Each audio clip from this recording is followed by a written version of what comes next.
Do you believe in God? So in the West, there's 2/3 of scientists pray to a personal God on the expectation it will intervene in their day's affairs.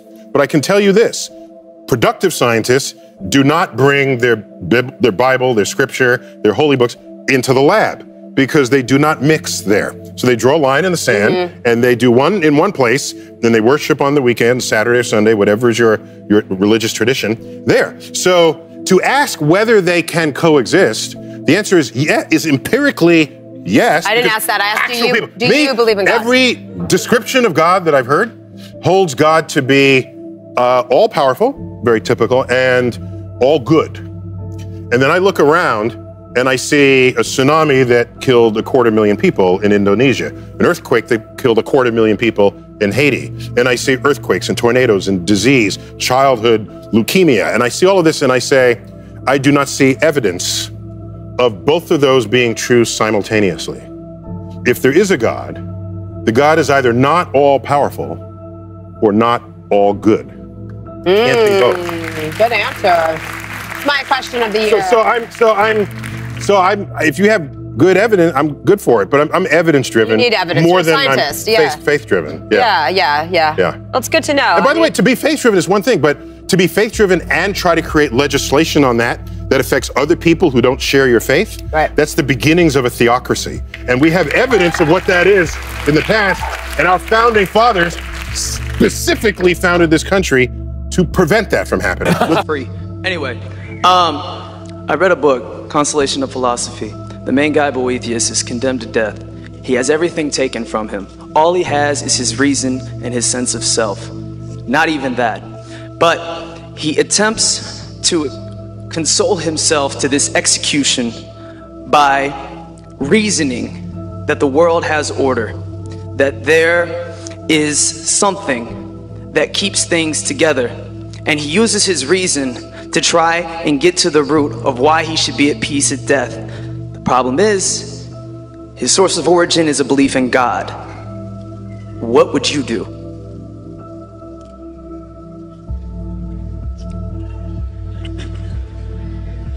Well, I don't know if I fully understand the question. I do know that if he's about to be executed...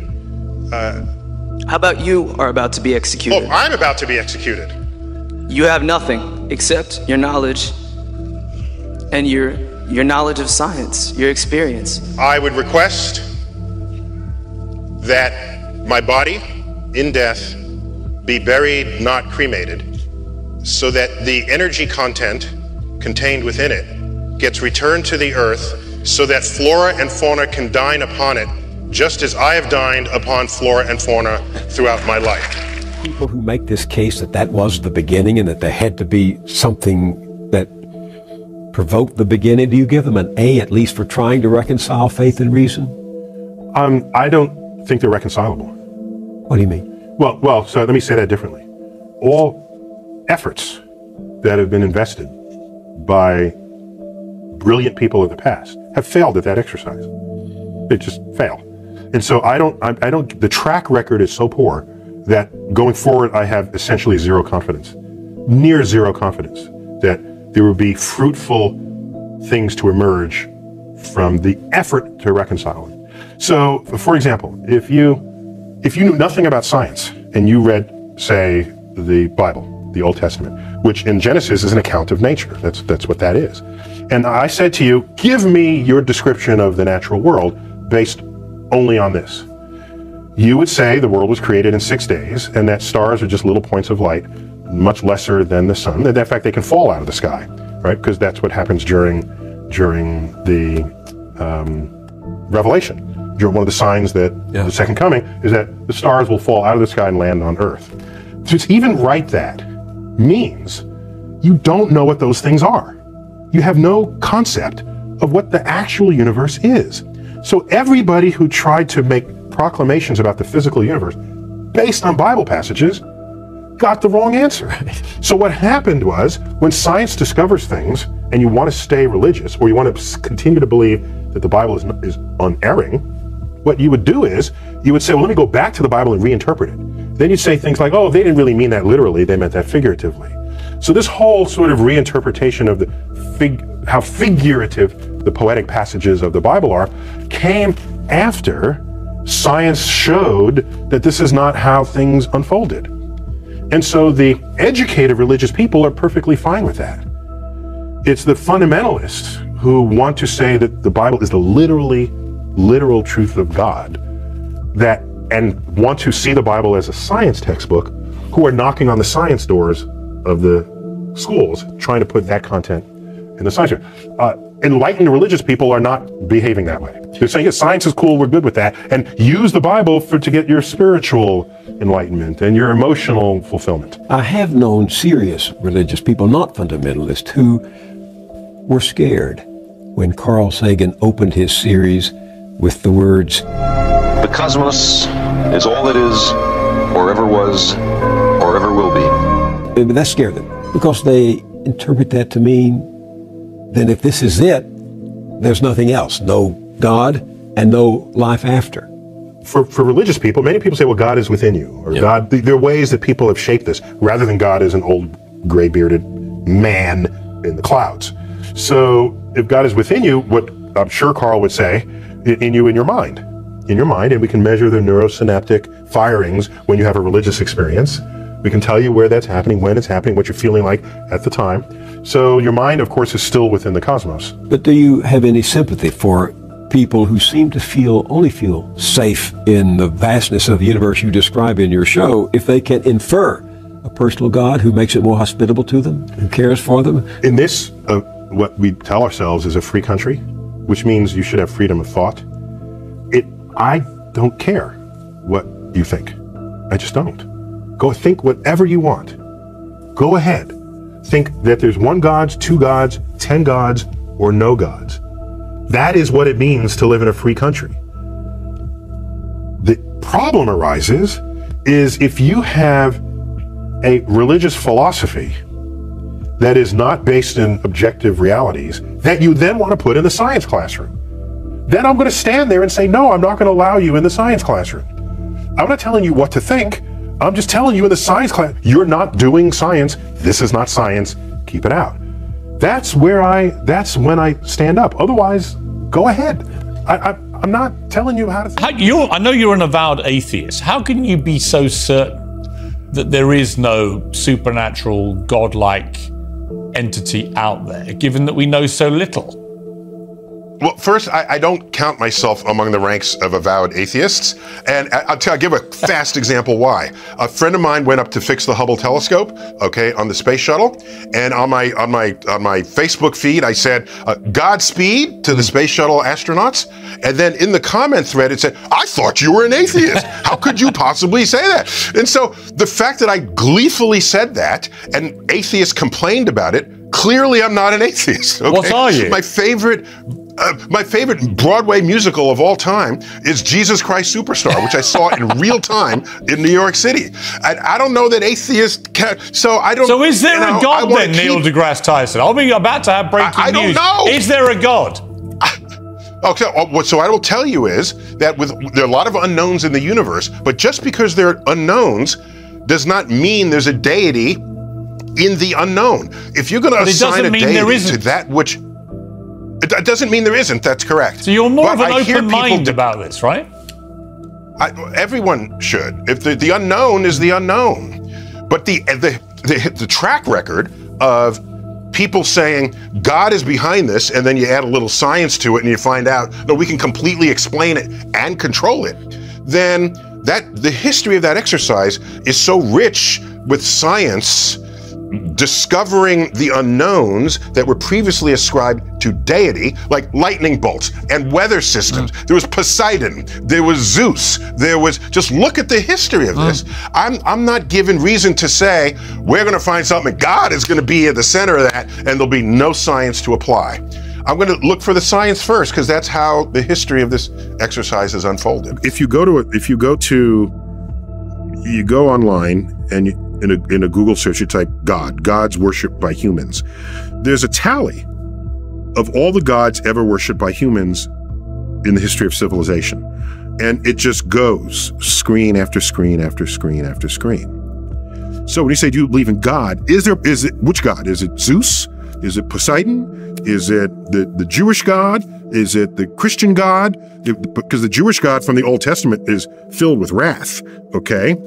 All right, and smoting and smiting and whatever the past tense verb is. And so, and the New Testament, God is kinder, all right? A little nicer, yeah. Yeah, all right. So you look at all of this and say, is that the God you want me to comment on? Or is there some other God? Typically, it's the Judeo-Christian blend there. In that context, I would say in my studies of the universe, I value evidence, and I don't see evidence for any kind of active intelligence or power over anything. Yeah. But if you had evidence, show it to me. I'm all in. In America, 90% of the nation would claim to be religious. And you define this in a way that's unambiguous. You don't say, well, do you go to church every Sunday? You don't ask that question. Plenty of people go to church who are not religious. They go to get a date or so. They go for the cupcakes or something. They don't go to be spiritually enlightened. So you ask a different question. You say, is there a God that listens to your prayers? If you answer yes to that, you're religious by anybody's definition, because your understanding of a deity is that deity is monitoring your daily affairs. So that's unambiguous. This number's dropped in the last couple of years, but it's about 90%. Turns out if you go to college and get an advanced degree, a master's or a doctorate, where these are degrees where you actually question the state of existing knowledge. The undergraduate degree doesn't really do that. You're learning from textbooks that are written by somebody else. Your doctrines are already there. The higher degrees imply that you are questioning the very fabric of the knowledge you had previously learned. Among that community, it's 60%. It has dropped. Well, that's interesting. Let's keep going. How about scientists of all stripes? So biologists, chemists, let's include engineers as well. People who have formal scientific training, mathematicians as well. Okay, what happens next? Drops to 40%. Now, if you look at this number, it looks like, wow, so scientists, the public is 90%, scientists are 40%. No, the drop is not that significant, because every scientist has an advanced degree. So in fact, the drop is not from 90 to 40, the drop is from 60 to 40. So becoming a scientist is not as big an effect on whether you're religious as you might otherwise think. Most of the drop comes because you're educated beyond the level of college. So that's 40%. So now you go to elite scientists, members of the National Academy, highly accomplished subset among scientists, the number drops to 7%. There was a headline in Nature, the British journal Nature, which said, after this study was released, 93% of elite scientists reject God. So that was supposed to be a shocking headline. And I look at that and I said, that's not even interesting. That was the trend line anyway. What's more interesting, which was not the headline, is that 7% of elite scientists pray to a God. Isn't that a more interesting fact to you? Isn't that kind of interesting? The most accomplished scientists in the world, in that community, 7% of them still pray to a personal God. I think that is deserving of more study than the 93% who don't. Because something's going on there. We don't know what. And I have confronted people on this. I would say, to the most sort of vociferous in the atheist community, I would say, you're beating the public over the head, telling them, why are you doing it? And I'm thinking, before you beat the public, why don't you beat them over the head, okay? No, I'm just saying, if you're gonna rank, you understand that first, because if you can't convert that 7%, you've got no hope in the general public. That's all I'm saying. This is among the ranks. of the scientifically educated. Now, philosophers basically invented atheism. And if you do this, if you check the statistic for philosophers, it's below 1%. There are no the only religious philosophers there are, they're like theologian philosophers, all right? If you subtract the theologic philosophers, this number is essentially 0, all right? So they're basically birthed atheism, the philosophers. And there's this talk, I don't know here in Australia, does the Bible in the public school class or not? No, is it by law or is it just by tradition? Is it by law? Okay, so in America there's this understanding that the state and the church are separate.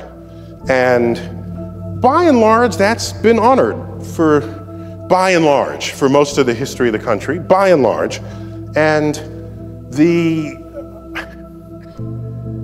what's interesting about America, a point that was a little bit alluded to earlier today, is that it was founded on the principle that the state has no religion. The state is indifferent to what religion you might have.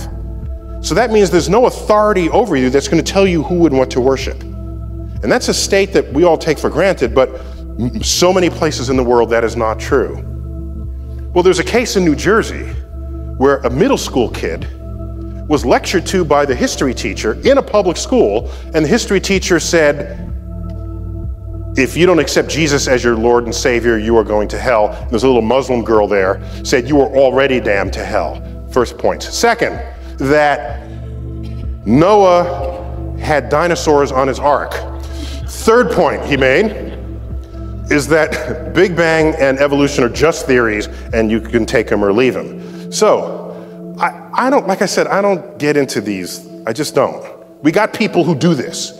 We've got the 4 horsemen. We got our boy here who's coming up after. We got people who fight this stuff.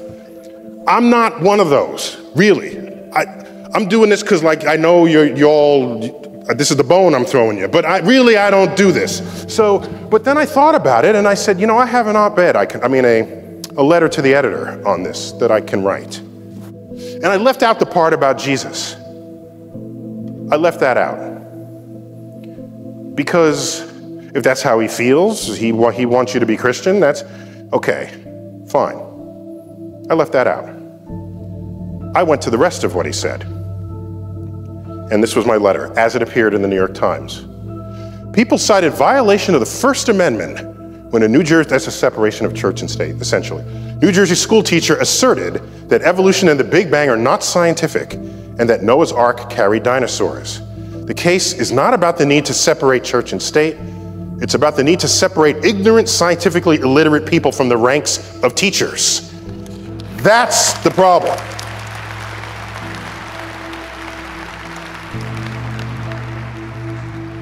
If he wants to believe Jesus is his savior, that's not synonymous with being scientifically illiterate, because 40% of American scientists pray to a personal God. What is identical with being scientifically literate is that if Noah was a human being, he did not have dinosaurs on his ark, because humans and dinosaurs did not coexist, all right? Every one of those scientists knows that, even the 40% who pray to God. So this is how I've sort of split the kingdom there. Then you get the billboard wars. Okay, this was fun. Big Bang Theory. You got to be kidding. God. All right. So this goes on. This is what we put up with. All right. So then then there was like, let's come back. Praise Darwin, evolved beyond belief. Freedom from religion found it. So the billboard wars are in progress here. There's some people who are like okay with God and okay with sort of how things evolve, so they ride the fence. So here's a bumper sticker, the Big Bang Theory, God spoke and bang, it happened, you know? So they're excited about both, God and the Big Bang. But then we had this idiot back in May, Judgment Day. Did this Judgment Day stuff reach below the equator? Jeez, okay. Yeah, it was. Now the good thing is unlike other predictions, like Jesus will come one day, this had a date, okay? You could test it. This was like easy to test. You just sort of wait around for it, all right? So, now it turns out that May 21st was only the day Jesus was supposed to show up. The actual end of the world is October 21st. So the end of the world is still to come this year. This is directly from the website. So I had to tweet. So this was May 21st. So on May 21st, or May 20th, I tweeted this. If Jesus actually arrives May 21st, it'll be easy to convince skeptics. If he doesn't show up, do the faithful become atheists? That was my question. Now, in a Twitter stream, it's a live conversation with complete strangers. Everybody depositing their 140 characters worth of thought. So here this is. There was a huge reaction to that tweet. Now, you would expect that most of my followers, or at least a big fraction of them, would be sort of atheistic. So you'd expect people to say, this guy's an idiot, why are we even spending any time on them? Well, one such person did make such a reply, but not in the way you might think. No, anyone who's read the Bible knows this camping asshole was full of shit from the start. Okay. So what do you do with that? So this is somebody complaining about the prediction of Jesus coming because he says this other guy doesn't know jack about the Bible, but this guy does. And went on, there are other places where people quoted that one can't know when Jesus comes. So the fact that this guy's saying he knows means he doesn't read the Bible. So this is what's out there. People who are ready to vociferously argue about who knows the Bible the least. September 11th, 2001, we just had our 10th anniversary of that. I happen to live 3.5 blocks from what became known as Ground Zero. This image was taken outside my dining room window. The North Tower is on fire. These are 110-story buildings, the World Trade Center towers. This image is the instant the South Tower was hit. It was hit from the left. You could not see the entry point because we're blocked by this other black building. It's a hotel, a 50-story hotel, which is just kind of in the foreground. You see part of the South Tower punching out. This is before the jet fuel had ignited. And when you ignite jet fuel, you set a deflagration wave, not a bomb wave. It's a different kind of wave. It's not accompanied by a shock. This is a split second after that. The fuel has ignited, creating more pressure. And within a split second of that, the entire South Tower was engulfed. And this is fragments of plane and bodies and office coming out the other side. Now, why am I dragging you through this? Okay, 62 minutes later, both buildings had collapsed. And there was blue sky where there was once these buildings. This is directly outside of my apartment building, and the emergency vehicles had come. This is the pulverized World Trade Center dust that had settled several inches of it. I say this because shortly after this gentleman got up, President of the United States, George W. Bush. This is actually my photo of him. I was in that room at that time when he spoke. See the medals there on the table? I was on a committee to tell him who to give those medals to, the Presidential Medal of Science. And so he actually gave them to everyone we told him to give them to, except he didn't read their citations. He's smart enough to know not to pronounce any of the science words that were in the citations. So he put the medal around the neck, somebody else read the citations. Shortly after September 11th, he gets up, I don't remember where he gave the speech, and he says, in an attempt to distinguish we from they, he says, our God is the God who named the stars. This is before I was on his Rolodex. You know, I could have saved him from himself, okay? It's a loose quote from Genesis that says God named all the stars in the sky, okay? First of all, it's the same God, so he's got that wrong. But Allah, God of Islam, and God of the Jewish God, it's the same God. They call them different names, but it's the same book delivering you the same God. Apart from him getting that wrong, he says, our God is the God who named the stars. What he just didn't know, 2/3 of all stars in the night sky have Arabic names.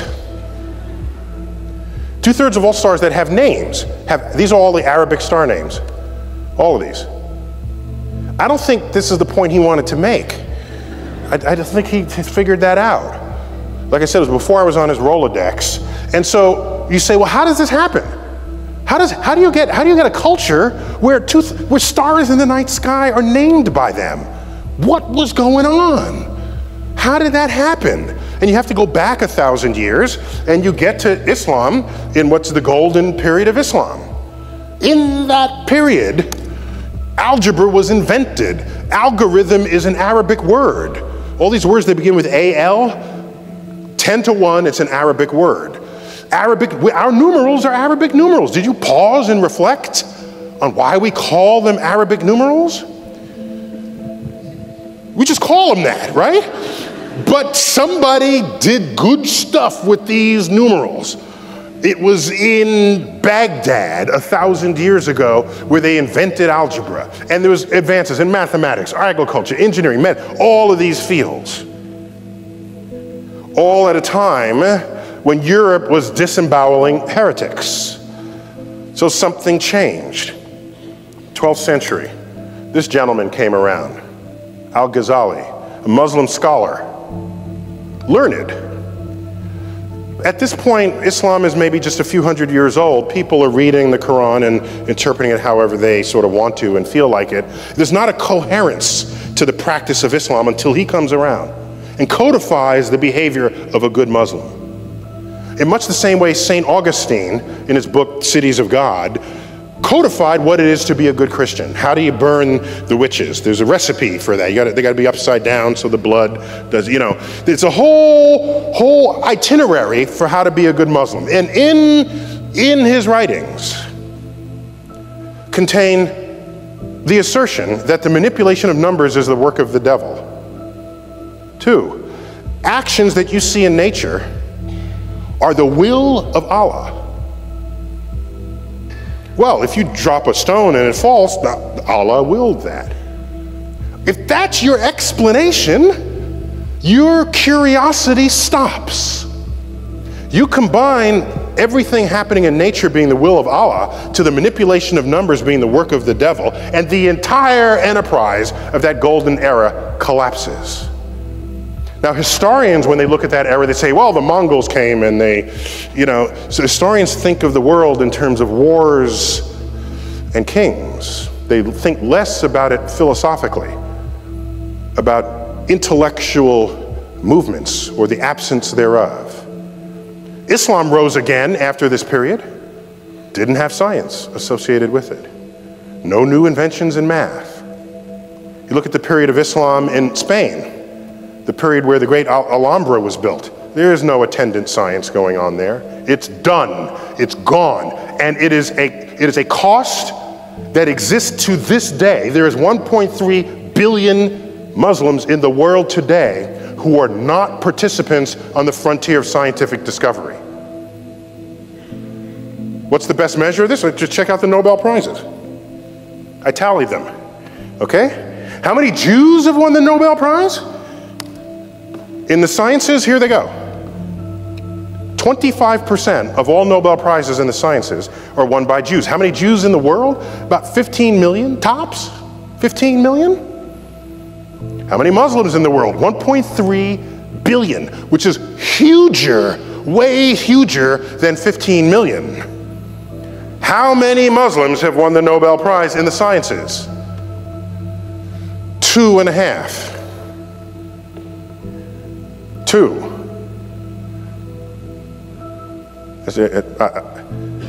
I can't bring myself to call economics a science. I'm sorry. I just can't.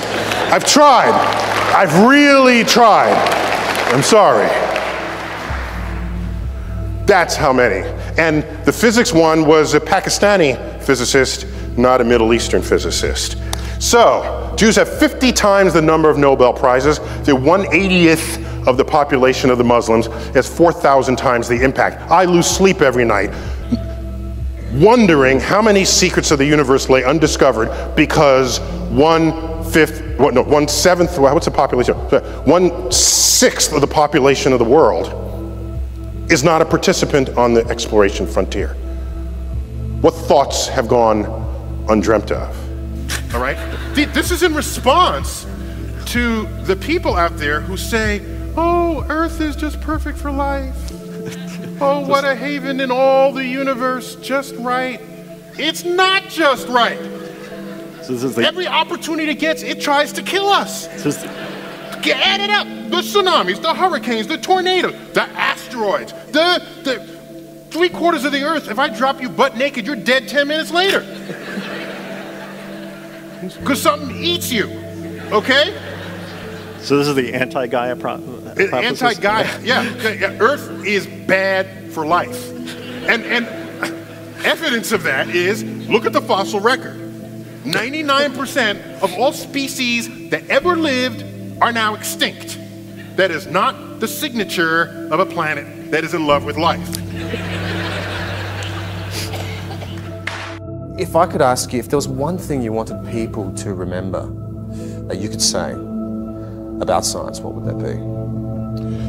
That the universe is knowable. And one need not appeal to mystical, magical forces to account for things. Even if a day arises where something unfolds in front of your eyes that you cannot explain, just because you cannot explain it does not mean it is being driven by mystical, magical forces. It just means it's being driven by laws of physics that we know and you have yet to learn, or that we have all yet to discover. But the universe is knowable, and that's an amazing thing. It's knowable by our feeble human brain that rose up out of the Serengeti, the plains of Africa, to rise up just to survive, to not get eaten. And we build a civilization where we have sufficient free time so that we can contemplate our place in the universe. How could anybody know that there's a heaven, that they're going somewhere, that there's an afterlife? How could anyone know that? No, that boggles my mind. They can believe they know. Well, but belief is, I could believe that it's raining, well, but it ain't. Well, this is the difference between believing something and using the methods and tools of science to establish what is objectively true. And what is objectively true is something that is true outside of your belief system. That's what science is. Facts and belief. I know the religious people believe, the scientist says prove. What do you believe? What do you think happens when we die? Well, so I can make some unassailable statements about what happens when you die. So you spend your life eating food. Food has a calorie content, and calorie is a source of energy. Calorie is a unit of energy. You bring it in, and then the energy is available for you to maintain your body temperature at nearly 100 degrees. It's 98.6. How do you keep something at 100 degrees when nothing else around you is? You're burning energy to sustain that. Because biologically, we need to be at that temperature to function, okay? You also need energy to walk and to move. That's why you eat food. The moment you die, what happens? You don't maintain the energy. Your temperature drops. How far does it drop? To room temperature. At a funeral, in the casket, if you touch the hand of the person in the casket, your first thought is, the body's cold. No, it's not, it's room temperature. But it's cold compared to 100 degrees. They're no longer burning this energy. Okay, so now, every one of your molecules has energy within it. If you get cremated, that energy gets released in the form of heat. And you heat the air, and that air radiates to space. You get buried, which is how I want my body to be disposed of. Bury me. Bury me. Because you know why? I don't want the energy content of my body to just get radiated out into space of no use to anybody. Put me in the ground. Let the worms, microbes come in and out of my body, and the energy content of my body that I had assembled over my lifetime, consuming the flora and fauna of this earth. My body then returns to them. And thus is the cycle of life. I know that's going to happen because you can measure where the energy goes. And that's how I want to go out. But you're not conscious, and that's for eternity, right? Yeah, there's no evidence that I have any consciousness of anything. And by the way, is that so weird? Did you have consciousness before you were born? Were you saying, how come I'm not on Earth? My gosh, I need to be on Earth. Or where am I? No, there's just the state of non-existence. And so I'm not given any reason. But now I am born. Okay. And I can't stand the thought of non-existence. See, I already have existence. I accept Okay, it is true. We fear death because we are born knowing only life. Right.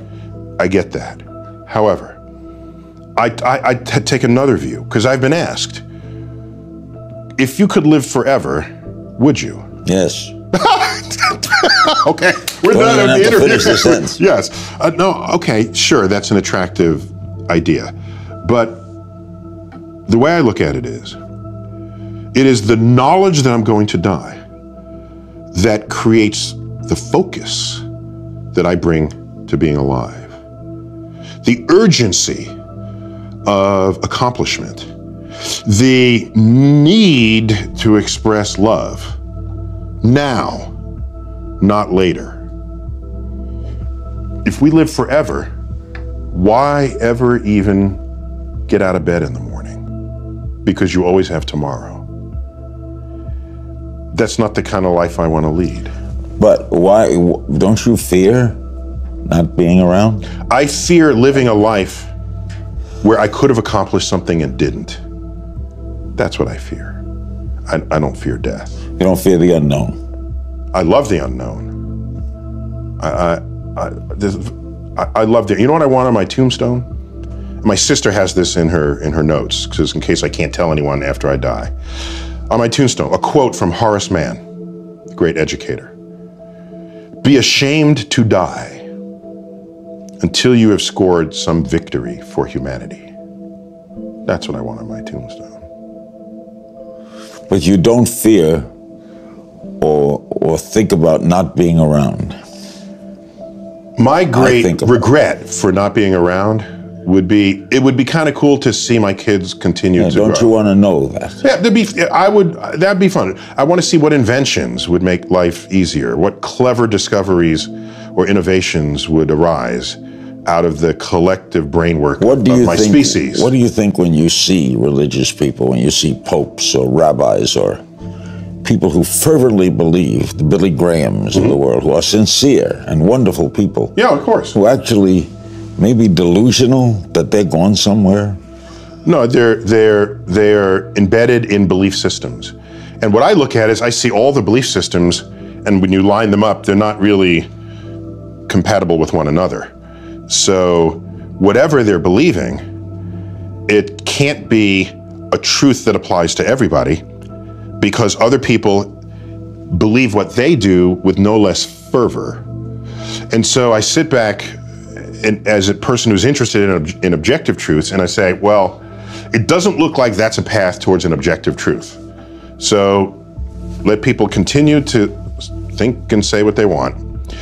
But as a citizen of a country that is not founded on a religion, it's founded with sort of a secular construct in a way that protects whatever religion you want to express. This is protected in the Constitution. The Constitution doesn't actually mention God. Right. Rather controversial in its day. And it doesn't mention God because they don't want legislation to tell you what God to worship. They knew this. They knew how governments can persecute people who had belief systems that didn't agree with the state. They knew this. So they created those freedoms. And so we have these freedoms. Go ahead. But if you're going to create legislation that has to apply to everybody, and you're now going to put your belief system into legislation? That is not a free and open democracy. Don't you sometimes feel sad about breaking all these myths apart? No, because I think it's some myths are deserve to be broken apart out of respect for the human intellect. That no, when you're writhing on the ground and froth is coming out of your mouth, you're having an epileptic seizure. You have not been invaded by the devil. We got this one figured out, okay?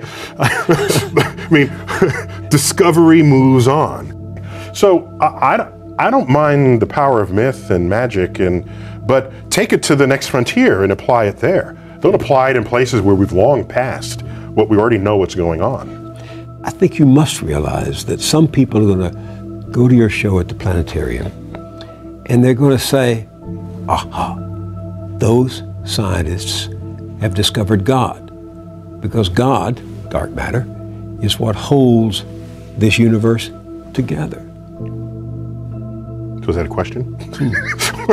It's a statement. You know they're going to say that. So the history of discovery, particularly cosmic discovery, but discovery in general, scientific discovery, is one where at any given moment there's a frontier. And there tends to be an urge for people, especially religious people, to assert that across that boundary into the unknown lies the handiwork of God. This shows up a lot. Newton even said it. He had his laws of gravity and motion, and he was explaining the moon and the planet. He was there. He doesn't mention God for any of that. And then he gets to the limits of what his equations can calculate. So can't quite figure this out. Maybe God steps in and makes it right every now and then. That's where he invoked God. And Ptolemy, he bet on the wrong horse, but he was a brilliant guy. He formulated the geocentric universe with Earth in the middle. This is where we got epicycles and the machinations of the heavens. There was still a mystery to him. He looked up and uttered the following words: when I trace at my pleasure the windings to and fro of the heavenly bodies. These are the planets going through retrograde and back. The mysteries of the earth. When I trace at my pleasure the windings to and fro of the heavenly bodies, I no longer touch earth with my feet. I stand in the presence of Zeus himself and take my fill of ambrosia. What he did was he didn't invoke Zeus to account for the rock that he's standing on or the air he's breathing. It was this point of mystery, and in gets invoked God. This, over time, has been described by philosophers as the God of the gaps. If that's where you're going to put your God in this world, then God is an ever-receding pocket of scientific ignorance. If that's how you're going to invoke God, if God is the mystery of the universe, these mysteries, we're tackling these mysteries one by one. If you're going to stay religious at the end of the conversation, God has to be more to you than just where science has yet to tread. So to the person who says maybe dark matter is God, if the only reason why you're saying it's because it's a mystery, then get ready to have that undone. Why does religion have such a persistent hold on human thought despite all that we know of science? Yeah, I think there are several ways one can address that question. Let me address it in a consider not long ago when so much of the Western world the state was the religion. And we have actually moved quite a distance from that compared with 200 years ago, 300 years ago, 400 years ago, the era of the Inquisition and this sort of thing. And so to say that it has such a grip, it has a fraction of the grip that it once did on the operations of human conduct and of society. So the real question is, if implicit in that is, given what we know of science, why would religion still have any grip at all? Why does it still have a big grip? Because it's not a big grip when you look in the developed world. So, in fact, most of Europe are just, they're whole countries where religion has essentially disappeared entirely. And the countries are not full of violence, and it's just the assumption that you have to be religious to be moral is a false one. It's empirically false because you just look around in places where that's the case. So,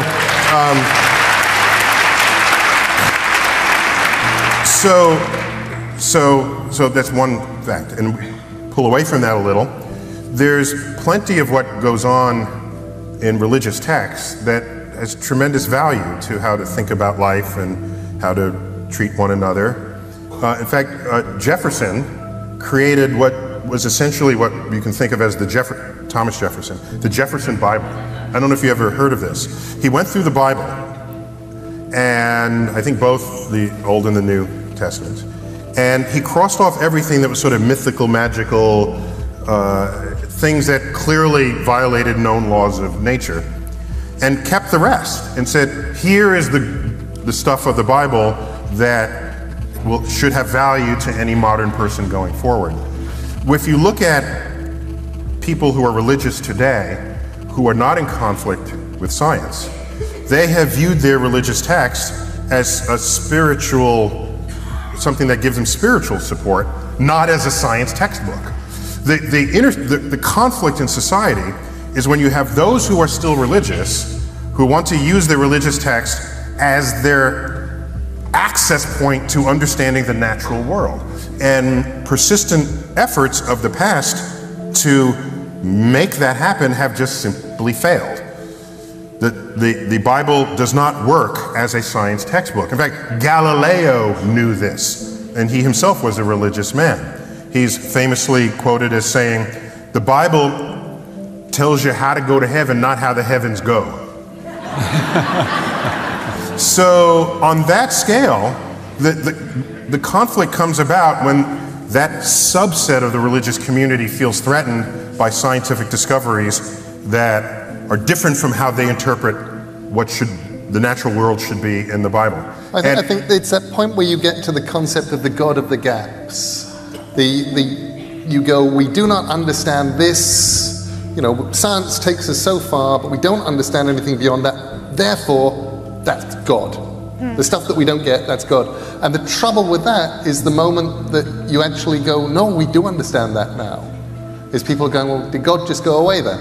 And it goes back, nice simple things like the rainbow. The point where you go, well, the rainbow actually, it's an optical effect. It's not something magic that gets put up in the sky to memorialize the flood. Plus, did you know that everyone sees a unique rainbow? No. That's right. The rainbow is an optical effect for the person who sees it. So if you stand 10 feet to my left, you see a different rainbow than I see. It's a remarkable, fun fact about rainbows. My favorite fun fact about rainbows is the fact that they were originally believed to have 6 color bands, but that Newton added indigo and violet. Newton he liked his 7. The number 7. He had a mystical feeling for the number 7. Throws in indigo that no one else sees. Yeah, nobody. Hands up here. Who actually goes indigo, violet? There's the indigo. You don't. You just go purple.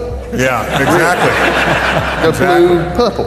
But so another thing about the rainbow, because each rainbow is unique to the viewer, it can only be a rainbow that is exactly face-on to you. You've never seen a rainbow that was like at an oblique angle. Think about it. They're exactly hemispherical in front of you. That's why you can never get to the base of the rainbow. Because that would mean your perspective on it would change. That's what makes it a good place to hide the gold. Okay? In case you didn't know. All right. Are you outing yourself here as an unbeliever in leprechauns? People have been burned at stakes for Indeed am. Another thing, you mentioned the God of the gaps. In a free society, a free pluralistic society, where the freedom of the expression of religion is constitutionally protected, which is a fundamental part of why America was so attractive to immigrants from around the world, whose religious differences were not being supported in their hometown. I will never be one to tell you what you should believe or what you should not believe. What I will say is that if you want to say that where we don't understand things, that's where God rests, that's where God operates, the God of the gaps argument, because I get asked that all the time. What was around before the universe? I don't know. Must have been something, God. So they got to stick in God where we're not there yet. And I just say, well, we got top people working on that. It's a current frontier. We're not there yet. And given the history of the moving frontier, where people had previously said, well, God must be operating, we're long past that. Those explanations have come. And so there's no compelling reason to say God did it and then sort of give up and go on to the next problem. My issue with the God of the gaps is that if you feel that way, you should not be writing the science curriculum of a classroom. Okay? That's all. Okay?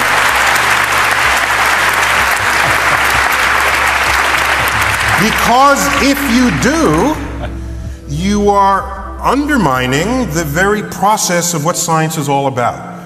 Because the God of the gaps principle is it's a philosophy of ignorance, whereas science is a philosophy of discovery. And that's an important distinction between the two. And if you remove that foundation for what builds science, you are undermining the capacity of your culture, of your nation, to compete technologically in the 21st century. So it is not without consequence to have conduct of that way. Do I believe in the God that you believe in? Yes. Okay, that's probably what I was guessing. Is that the Christian God? Catholic, that'd be Christian. Yeah. Okay, so every time I hear someone say that God, I ask people, what is God to you? They say God is good and God is all powerful. And okay, so then you know what happened? This happened in the 1700s. The city of Lisbon, Portugal. 1755, I think was the year. If I'm off by like 3 years. Lisbon, Portugal, one of the holiest cities in all of Europe. A Catholic city. All Saints' Day, one of the holier days in the Christian calendar, back then especially. Everyone was in church, worshiping. That morning, there was an earthquake. And that earthquake, what buildings are most susceptible to earthquakes?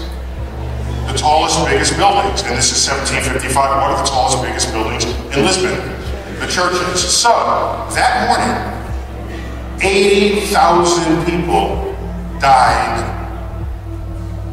in their churches from the collapse of the domes, the walls, and what followed the earthquake?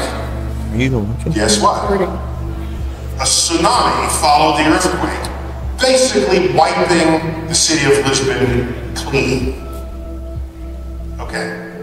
That was the beginning of what we today think of as the modern atheist movement. Because at the time people said, if God is all loving, how could he have possibly done this? God presumably controlling the forces of nature. We're not talking about man's inhumanity to man here, which would be the consequence of free will. We're talking about nature. And so people at the time, led by people such as Voltaire, asked the question, if there is a God, and we had this tsunami that killed 80,000 people and wiped out a holy city on a holy day, collapsing churches onto people's heads, then either God is not all powerful, or God is not all good. If we define good by being interested in your health and longevity, that's a fair definition of being good, I would think. And so that created an entire philosophical rift in the theological community, and people parted ways at that time. So when I look at the universe and I see asteroids coming down to strike and rendering species extinct, I see forces of nature that would just as soon have us dead or extinct. I don't see the goodness in the world that people speak of. And am I being selective? I don't think so. A tsunami hit Indonesia, 250,000 people died. An earthquake hit Haiti, 250,000 people died. This is nature killing us. I've joked about it. I said, if another earthquake comes, we should get the hint. The earth is trying to shake us off. You ever see a dog like shake after it's wet? It's like, earth, say, get off. Humans. So, when people define God in that way, I don't see the all good part. I see some good, I see a lot of bad. Nature trying to interrupt my health and my longevity. So now, that being said, nearly half of all scientists are religious. They pray to a God, half of all Western in America. So being a scientist does not make you not believe in God. Nearly half. Here's the difference. The scientists who are productive, who are also religious, do not use the Bible as their science reference. The Bible, they've removed and they use the Bible as a source of their spiritual fulfillment and enlightenment. And they draw a line in the sand. And Galileo said this first.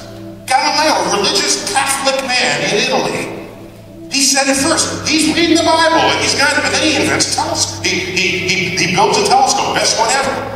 And he's looking at the universe and says, this doesn't match up. And so he comes up with the phrase, a brilliant phrase, in a letter to a friend of his. He said, apparently, the Bible tells you how to go to heaven, not how the heavens go.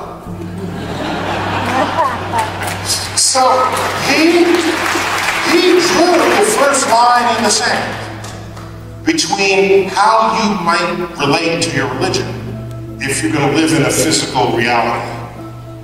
And so my issue has never been about religion and society. I never talked about it. I mentioned it historically and what forces interplay. But we live in a free society where we tell ourselves that. And our Constitution is written in such a way that the government can't tell you what religion to be. You can be whatever religion you want. And you know what guarantees that? It's because our Constitution, ratified in 1789, makes no mention of God at all. A controversial fact at the time. How could you found a country with no mention of God? It's because the founding fathers were afraid that if a government establishes a God, that you will not have the freedom of religion that the Constitution promises. So the only way to guarantee that is to remove God from the Constitution altogether. Actually, God appears there in a trivial way. There's one mention of God, but it's not in any way that you would think. Did you know where it appears in the Constitution? Yes, it did. It's Anno Domini, 1789. That's where it's God in the Constitution. So my point is that so because of that means, so you have the freedom to worship whatever you want. Now here's where the rubber hits the road. I have to go. Oh, okay.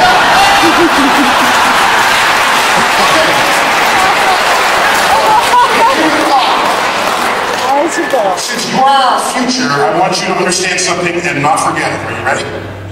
Okay. Religions all over the world constitutes what we call belief systems, okay? And your freedom to believe whatever you want is a right and even a privilege in a free society. That's a good thing. Consider, however, that if you believe something that's part of a religious philosophy, and someone else has a different religion that's a different religious philosophy, and you're not agreeing with one another, there's another religion over here and another over here, and they don't agree, you're still free to believe what you want. But what that tells you is that it is unstable to build a government on a belief system. What you want is objectively verifiable truths. around which we can all agree. That's what you build your economic system on, your governance on. Once you have that, then you go forth to your mosques, to your churches, and to your... Go forth and preach and believe whatever you want. But know the difference, as Galileo did, between how to go to heaven and how the heavens go. That's my answer to it.